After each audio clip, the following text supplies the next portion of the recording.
بدل دے دل کی دنیا، دل بدل دے خدایا فضل فرما، دل بدل دے ہوا حرص والا، دل بدل دے میرا غفلت میں ڈوبا، دل بدل دے خدایا فضل فرما، دل بدل دے۔ الحمد للہ رب العالمین والصلاة والسلام علی اشرف الانبیاء والمرسلین، اما بعد، اعوذ باللہ من الشیطان الرجیم، بسم اللہ الرحمن الرحیم، وَيُحِلَّ لَهُمُ الطَّيِّبَاتِ وَيُحَرِّمُ عَلَيْهِمُ الْخَبَائِثَ۔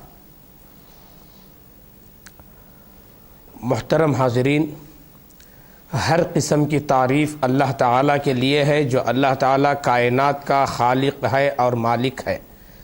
سب سے سچی بات اللہ کی بات قرآن حکیم ہے، اور سب سے بہتر راستہ محمد رسول اللہ صلی اللہ علیہ وسلم کا راستہ ہے۔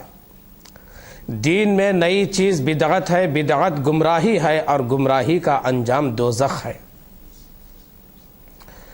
محترم حاضرین، بغیر کسی تمہید کے آج ہم اپنا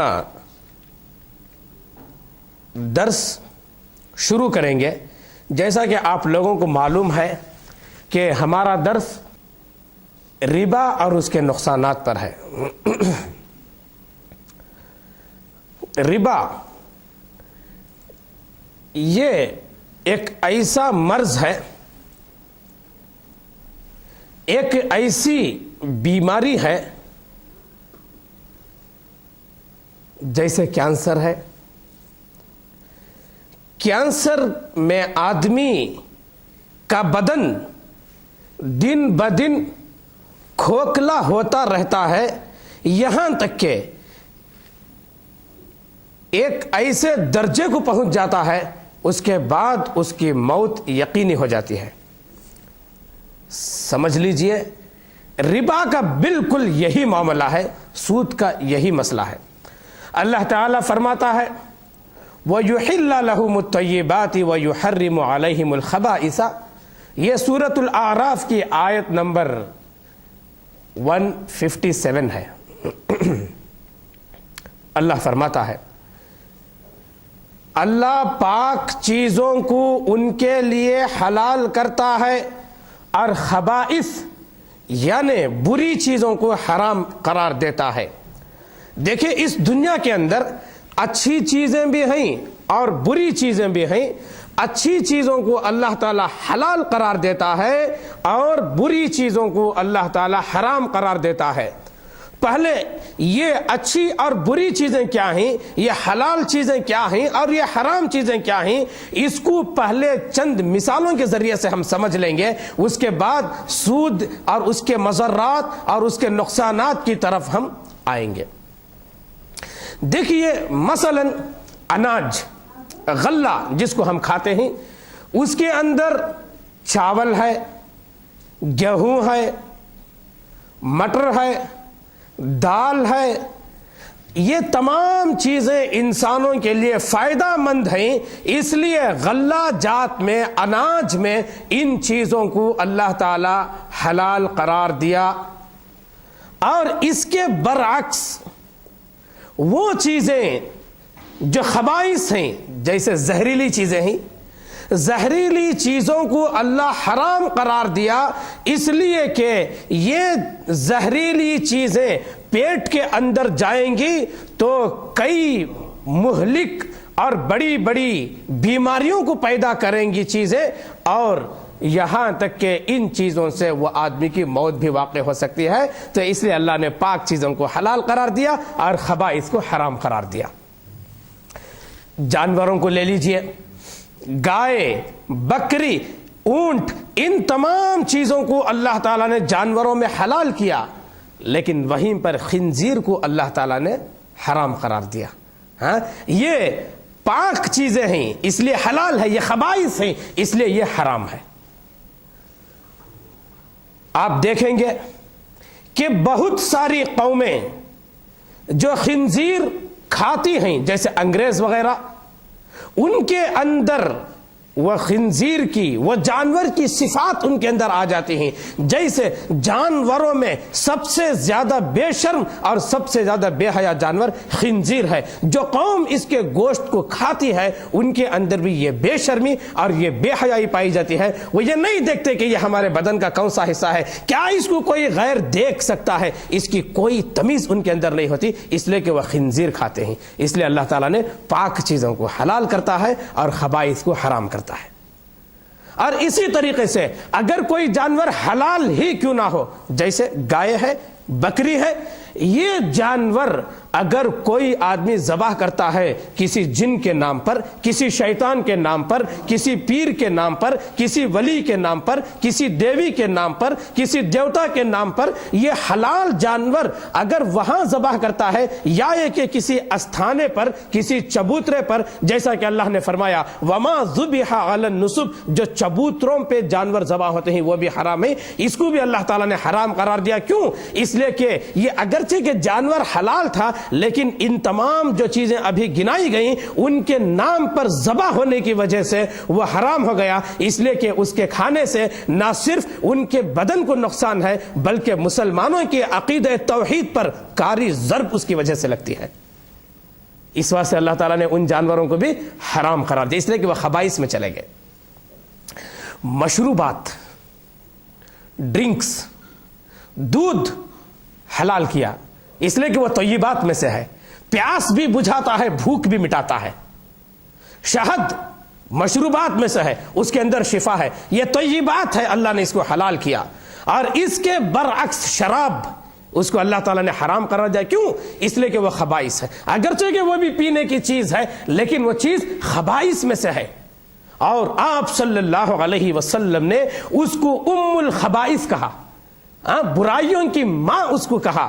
اس لیے کہ شراب آدمی پیتا ہے تو وہ بسا اوقات سڑکوں پہ پڑا رہتا ہے، اس کے کپڑے کہاں سے کھس گئے ہیں اس کو اس کی کوئی پرواہ نہیں ہوتی. حد تو یہ ہے کہ وہ نالیوں میں پڑا رہتا ہے، اور اس سے بڑھ کر یہ ہے اپنی زبان سے ایسی گندی گندی بے حیا باتوں کو وہ نکالتا ہے، اس لیے کہ وہ اپنے حواس میں نہیں ہے، اپنے ہوش کھو بیٹھا ہے. اور اس سے بڑھ کر اگر آپ سننا چاہیں تو بیوی، بہن اور ماں کے اندر جو حرمت کی تمیز ہے اس کو وہ کھو بیٹھتا ہے. اس لیے اللہ تعالیٰ نے اس کو کیا کیا ہے؟ حرام قرار دیا ہے. نکاح کو لے لیجئے. نکاح اسلام کے اندر صرف جائز کا مسئلہ نہیں بلکہ اللہ نے اس کی ترغیب دلاتے ہوئے فرمایا فَانْكِحُوا مَا طَابَ لَكُم مِّنَ النِّسَاءِ مَثْنَىٰ وَثُلَاثَ وَرُبَاعَ فَإِنْ خِفْتُمْ أَلَّا تَعْدِلُوا فَوَاحِدَةً أَوْ مَا مَلَكَتْ أَيْمَانُكُمْ. تو اللہ فرماتا ہے کہ جو عورتیں تم کو پسند ہیں ان سے تم نکاح کرو 2 3 4. اگر تم کو ڈر ہے کہ ایک سے زائد میں انصاف تم نہیں کر پاؤ گے فواحدتاً، ایک پر اکتفا کرو یا لونڈی پر. تو اللہ تعالیٰ نکاح کی ترغیب دلایا ہے. اور مشکات کی کتاب النکاح کی پہلی حدیث اللہ کے نبی صلی اللہ علیہ وسلم نے فرمایا، غالباً راوی حضرت عبداللہ بن مسعود رضی اللہ تعالیٰ عنہ ہیں، یا معاشر الشباب من استطاع منکم الباءة فلیتزوج فإنہ اغض للبصر واحسن للفرج. اے نوجوانوں کی جماعت، تم میں جو استطاعت رکھتا ہے اس کو چاہیے کہ وہ نکاح کرے، وہ شادی کرے. اگر ایسا نہیں ہے تو وہ روزہ رکھے. اس لیے کہ نکاح کیا ہے؟ یہ نگاہوں کو جھکا کے رکھتا ہے اور شرمگاہوں کی حفاظت کا ذریعہ ہے. اس کے برعکس زنا کو لے لیجئے. اللہ تعالیٰ نے نہ تو صرف اس کو حرام کیا ہے بلکہ اس کو ایک راستہ کہا. وہ ایک راستہ ہے، وہ کبھی ختم ہونے والا نہیں ہے، وہ ایک راستہ ہے. وہ اس کو حرام قرار دیا اس لیے کہ نکاح کے اندر شان ہے، عزت ہے، وقار ہے، نسل ہے. اور زنا کے اندر نہ تو شان ہے بلکہ رسوائی ہے، ذلت ہے، بقا نہیں ہے اور اس سے نسل نہیں ہے. یہ نکاح طیبات میں سے اللہ نے حلال کیا. اور زنا خبائث میں سے ہے، اس لیے اللہ تعالیٰ نے اس کو حرام قرار دیا۔ تو حلال کو اللہ نے جائز، اس کو اجازت دیتا ہے، اور حرام سے روکتا ہے اللہ۔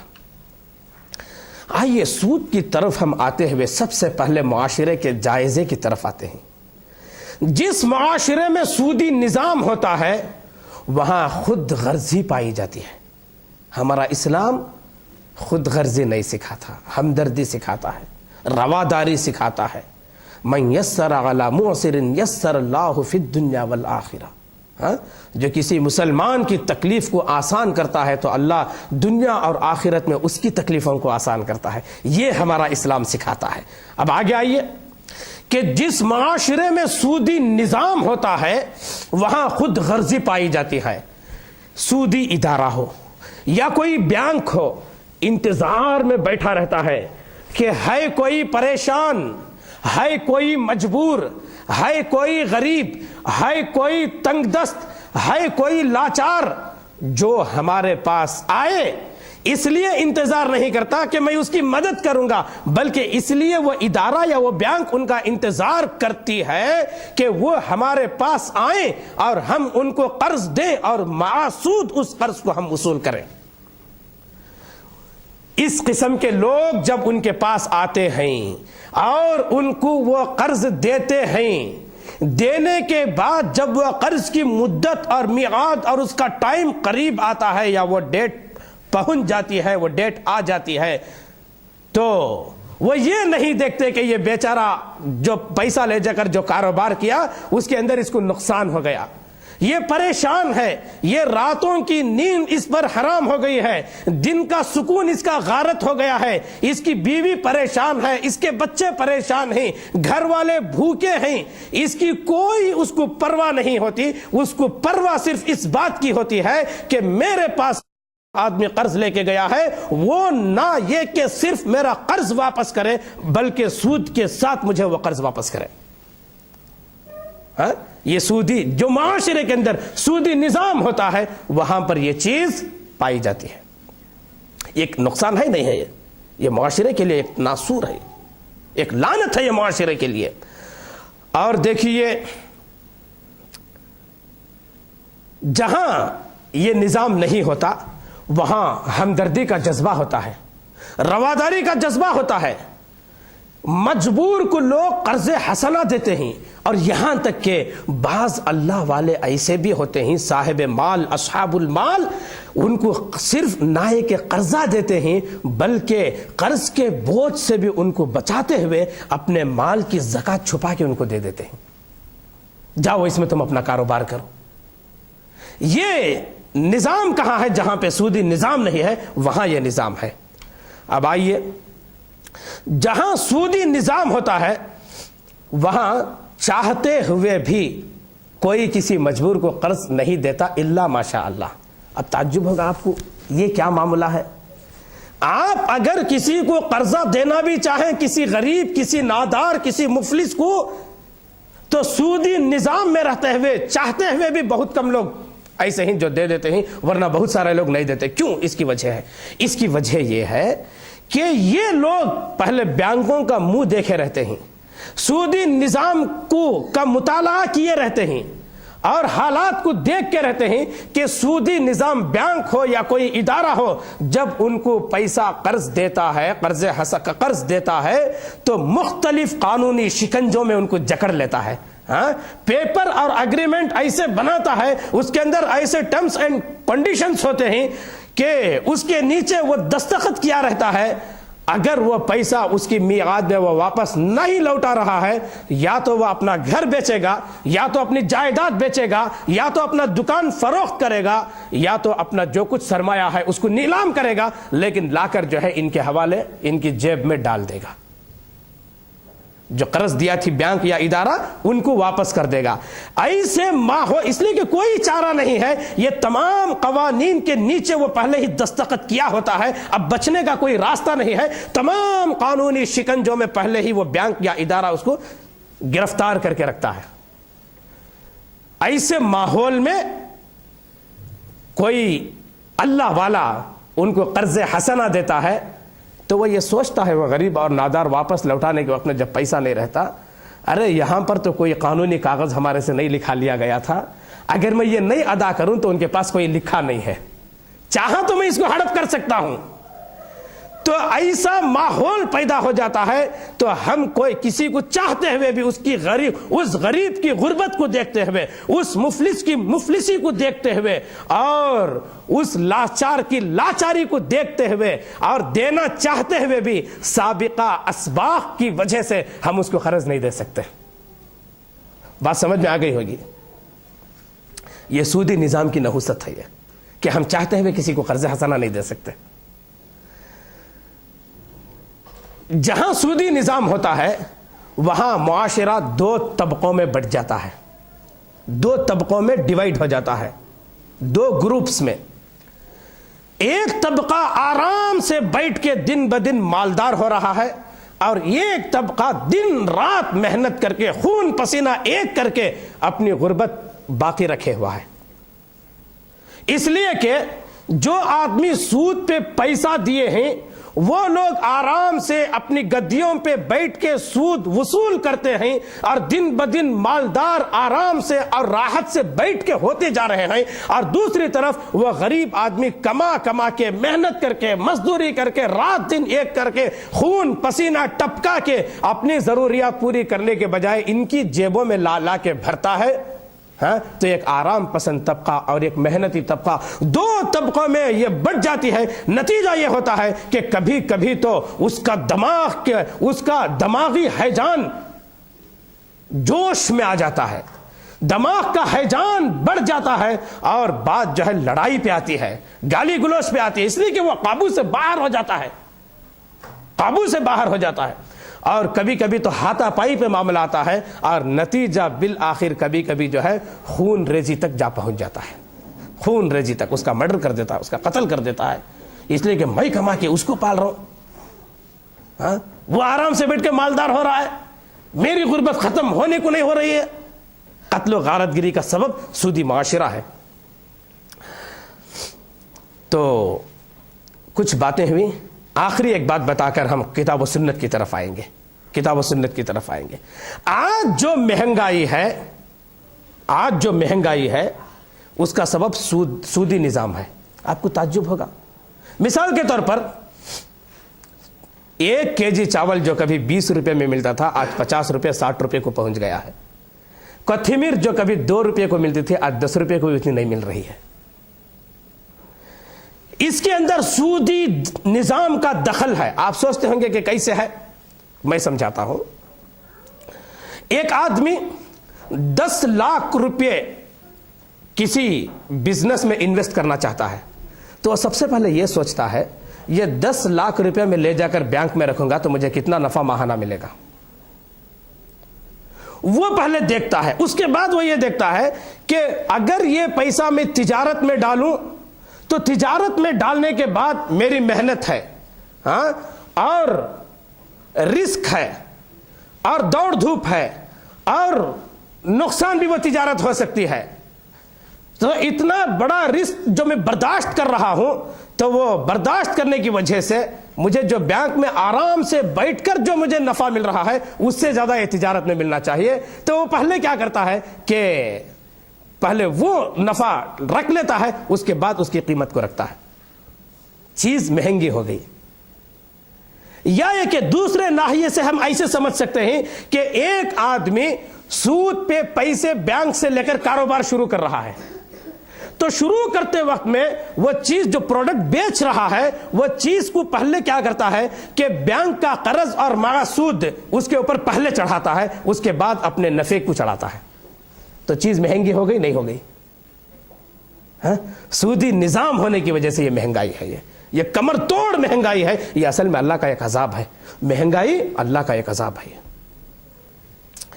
آئیے سب سے پہلے ہم یہ دیکھیں گے کہ ربا کسے کہتے ہیں۔ کتاب و سنت کی طرف ہم اب آگے آ رہے ہیں۔ اب ربا کسے کہتے ہیں؟ ربا کہتے ہیں کل قرض جر نفعا فهو الربا۔ ہر وہ قرض، کل قرض، ہر وہ قرض جر نفعن، جو نفع کو کھینچ کے لاتا ہے، فہو ربا، وہ ربا ہے۔ ایک آدمی 100 روپے کسی کو قرض دیا تو وہ 100 روپے قرض واپس آ رہے ہیں کیسے؟ 120 روپے کی شکل میں۔ اس کو سود کہتے ہیں، اس کو ربا کہتے ہیں، اور یہ ربا مطلق حرام ہے۔ اللہ سبحانہ و تعالی قرآن حکیم کے اندر فرماتا ہے سورۃ البقرہ کے اندر، وَأَحَلَّ اللَّهُ الْبَيْعَ وَحَرَّمَ الرِّبَا، اللہ نے تجارت کو حلال کیا اور سود کو حرام کیا۔ بالکل اسی طریقے سے اللہ نے گائے کو حلال کیا اور خنزیر کو حرام کیا، اور اسی طرح سے کھانے، چاول وغیرہ کو کھانے کی چیزوں میں حلال کیا، زہریلی چیزوں کو حرام کیا، دودھ اور شہد کو حلال کیا، شراب کو حرام کیا، نکاح کو حلال قرار دیا اور زنا کو حرام قرار دیا۔ بالکل اسی طریقے سے اللہ تعالیٰ فرماتا ہے وَأَحَلَّ اللَّهُ الْبَيْعَ وَحَرَّمَ الرِّبَا، اللہ تجارت کو حلال قرار دیتا ہے اور سود کو حرام قرار دیتا ہے۔ اب بات اچھی طرح سمجھ میں آ گئی ہوگی، ہاں، تجارت کیا ہے اور سود کیا ہے۔ وہ لوگ کہتے تھے جب ان سے کہا جاتا سود نہ کھاؤ، وہ بولتے تھے کہ انما البیع مثل الربا، ہاں، تجارت، یہ سود تجارت کی طرح، اس میں کیا برائی ہے؟ لیکن اللہ بول رہا نہیں، وہ بھی تو جانور ہے، کیا برائی ہے؟ نہیں، یہ حلال ہے اور وہ حرام ہے۔ اصول، ایک ضابطہ، یہ احل اللہ البیع وحرم الربا کے اندر مطلق ہونے کا معنی یہ ہے کہ کوئی آدمی یہ نہیں بول سکتا ہماری مجبوری کون سننے والا ہے، ہاں؟ ہمارے اوپر جو حالات ہیں اس کو کون آ کے دیکھ رہا ہے، ہم کس مجبوری پہ سودی دروازوں کو کھٹکھٹا رہے ہیں وہ آپ کو کیا معلوم۔ اب یہ کوئی اعتراض نہیں رہ جاتا، اس لیے کہ اللہ نے مطلق کہہ دیا حرم الربا، اللہ نے سود کو حرام قرار دے دیا، اللہ نے استثناء نہیں کیا، ہاں، ایسے مجبوروں کو جائز ہے، باقی لوگوں کو جائز نہیں ہے، اس کے اندر کوئی حرف استثناء نہیں ہے، اس لیے یہ کیا ہے؟ یہ مطلق حرام ہے۔ آئیے دوسرے نمبر پر ہم یہ بیان کریں گے ہمارا سب سے قیمتی سرمایہ کیا ہے، ہماری سب سے بڑی دولت اس دنیا کے اندر کیا ہے؟ ایمان۔ ایمان سے بڑھ کر کیا ہمارا کوئی سرمایہ ہو سکتا ہے؟ ایمان سے بڑھ کر کیا ہماری کوئی دولت ہو سکتی ہے؟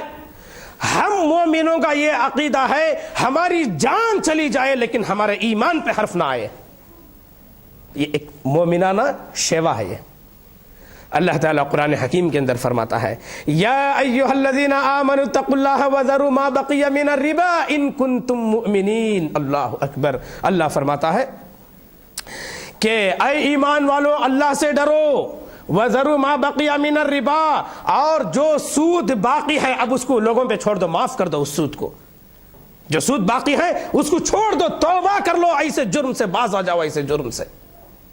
ان کنتم مؤمنین، ہاں، اگر تمہارے اندر ایمان ہے تو، اگر واقعی تم مومن ہو، اگر واقعی تمہارے اندر ایمان ہے تو تم یہ سود کو چھوڑ دو۔ تو اللہ تعالیٰ سود کو جو ہے ایمان کے تضاد میں لا کے کھڑا کیا، ایمان کے اپوزٹ میں لا کے اس کو جو ہے کھڑا کیا سود کو۔ اگر ایمان ہے تو سود سے توبہ کرو، جو سود لوگوں پہ باقی ہے اب تک اگر تم دے رہے تو اس کو ختم کر دو، اس کو چھوڑ دو ان کی حالت پر۔ فَلَكُمْ رُؤُوسُ أَمْوَالِكُمْ، ایک جگہ کہا تم اپنا اصل مال لے لو اور سود کو تم وہیں پر چھوڑ دو۔ تو معلوم یہ ہوا کہ جو لوگ سود میں مبتلا ہیں اصل میں ان کا ایمان خطرے میں ہے، کب ان کا ایمان پانی میں ڈوبے گا اس کو خبر نہیں ہے۔ اس لیے سود سے توبہ کرنے کی ضرورت ہے۔ آج کا ماحول ایسا ہے، کیا اپنا کیا غیر، اس لعنت میں سب ملوث ہیں، الا ماشاء اللہ، سوائے چند اللہ والوں کے لیے۔ گھر بنانے کی ضرورت آئی تو لوگ سود کی طرف لپک پڑتے ہیں۔ یہ بہت بری بات ہے، اس سے باز آنا ہر مسلمان کا فریضہ ہے، مستحبات میں سے نہیں، فرائض میں سے ہے، یہ اس سے باز آنا فریضہ ہے۔ آپ کو معلوم ہونا چاہیے کہ گناہوں کی 2 قسمیں ہیں، یہ کبیرہ ایک صغیرہ، ہاں، سب کو معلوم ہے یہ، لیکن سود چھوٹے گناہوں میں سے ہے۔ ظاہر سی بات ہے، کیا یہ بھی کوئی سوال ہے؟ یہ بڑے گناہوں میں سے ہے۔ دلیل اللہ کے نبی صلی اللہ علیہ وسلم نے فرمایا کہ اتقوا السبع الموبقات، 7 ہلاک کرنے والے بڑے بڑے گناہوں سے بچو، آپ نے فرمایا. اور وہ 7 بڑے بڑے گناہ کیا ہیں؟ نمبر 1 الشرک، السحر. اس کے بعد آپ صلی اللہ علیہ وسلم نے فرمایا کہ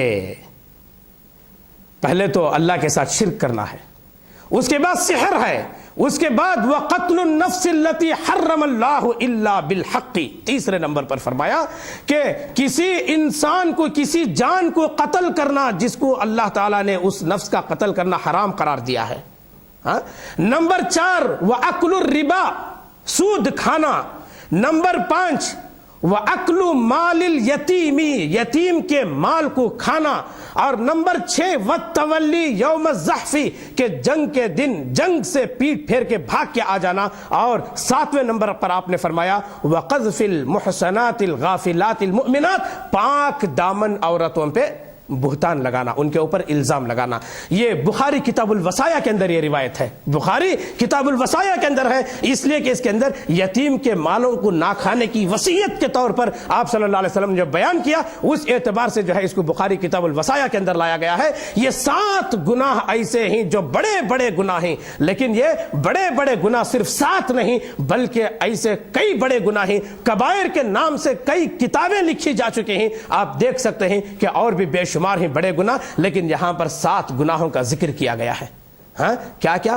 الشرک، السحر، وقتل النفس التي حرم الله الا بالحق، واكل الربا، واكل مال اليتيم، والتولي يوم الزحف، وقذف المحصنات الغافلات المؤمنات. یہ 7 گناہوں سے بچ کر رہنے کا حکم دیا. اس کے اندر کیا ہے؟ ربا ہے. واکل الربا، سود کا کھانا اللہ نے اس کو حرام قرار دیا ہے. تو اس لیے کہ یہ بڑے گناہوں میں سے ہے. اور یہ ایسا، یہ گناہ اتنا بڑا ہے، اتنا بڑا یہ گناہ ہے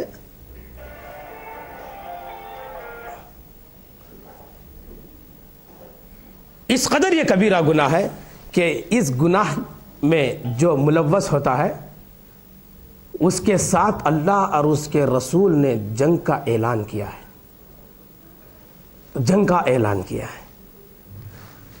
اتنی ساری باتیں سمجھانے کے باوجود بھی اگر کوئی سود پہ اڑا ہوا ہے اس کو یہ کہا گیا ہے کہ تم اللہ اور اس کے رسول کے ساتھ اس کے لیے اعلان جنگ کر دو. اللہ فرماتا ہے فَإِن لَمْ تَفْعَلُوا فَأْذَنُوا بِحَرْبٍ مِّنَ اللَّهِ وَرَسُولِهِ. اس کے باوجود بھی اگر تم باز نہیں آئے سود سے تو ان کے لیے اعلان کر دو کہ اللہ اور اس کے رسول سے وہ جنگ کے لیے آمادہ ہو جائے. کیا کوئی اس کی جرت کر سکتا ہے؟ اللہ اکبر. اللہ اور اس کے رسول کے ساتھ جنگ کے لیے تیار ہو جاؤ، جنگ کے لیے آ جاؤ. اس کی کوئی جرت کیسے کوئی کر سکتا ہے؟